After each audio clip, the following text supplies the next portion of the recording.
Today we're here on Mount Adams with a beautiful view of the city of Cincinnati. Jesus once took his disciples up on another mountain. It wasn't quite as urban as this one. It was called Mount Tabor.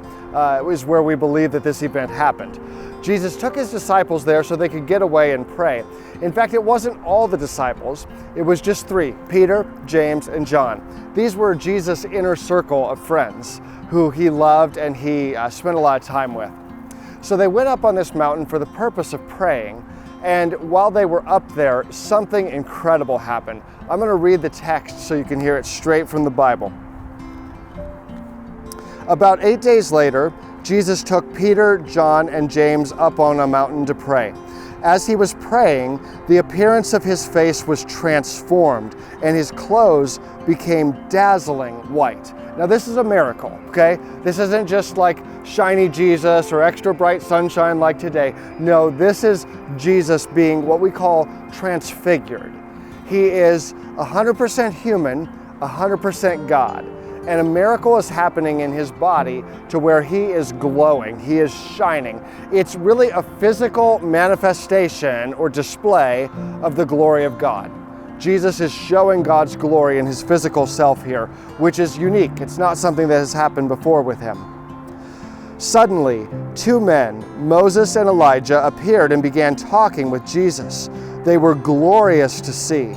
They were speaking about his exodus from the world, which was about to be fulfilled in Jerusalem.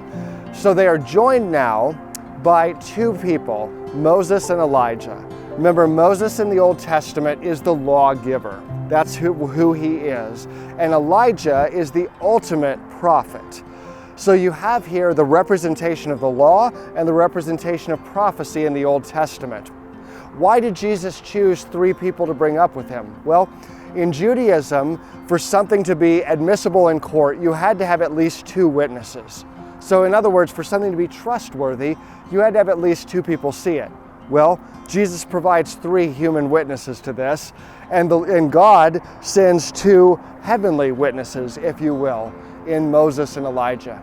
They're talking about Jesus' future, which he has just predicted to them. If you remember last week, that he told them that he had to go to Jerusalem to suffer and to die. They're talking about Jesus' future and what this means. Well, leave it to Peter and the disciples. They fell asleep during the prayer. If you've ever fallen asleep during prayer, take heart. Peter understands what it's like. When they woke up, it says, they saw Jesus' glory and the two men standing with him. As Moses and Elijah were starting to leave, Peter, not knowing what to say, spoke up. Now guess what? Peter often doesn't know what to say, but he's never short on words. He blurts out the following: "Master, it's wonderful for us to be here. Let's make 3 shelters as memorials, one for you, Moses, and Elijah." So Peter says, hey, this is great. This is way better than what we have down there with the rest of the disciples. Let's just camp out here, okay? Let's live here on this mountaintop experience that we're having. Wouldn't that be great?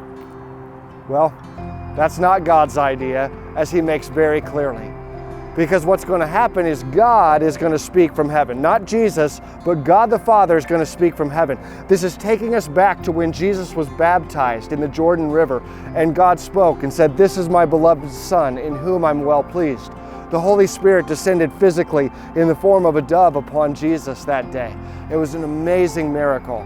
This kind of throws back to that here when God says the following: "This is my Son, the chosen one. Listen to him." You ever been in one of these mountaintop experiences? Maybe you've done a walk to Emmaus or Chrysalis.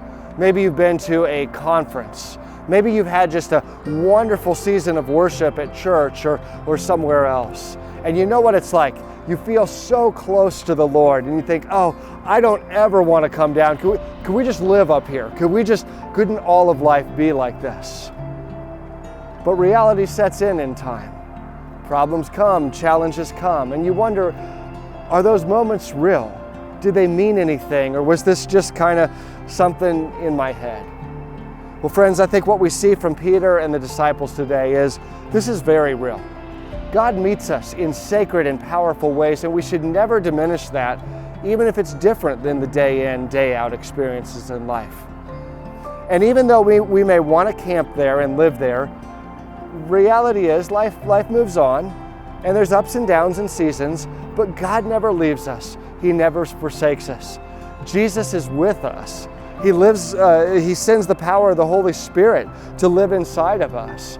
So we should listen to Him just as God says. In your groups today, would you share about a time where you felt so close to the Lord? Or maybe a time where you felt distant and you wanted to feel closer, and how faithful God was to you in these times.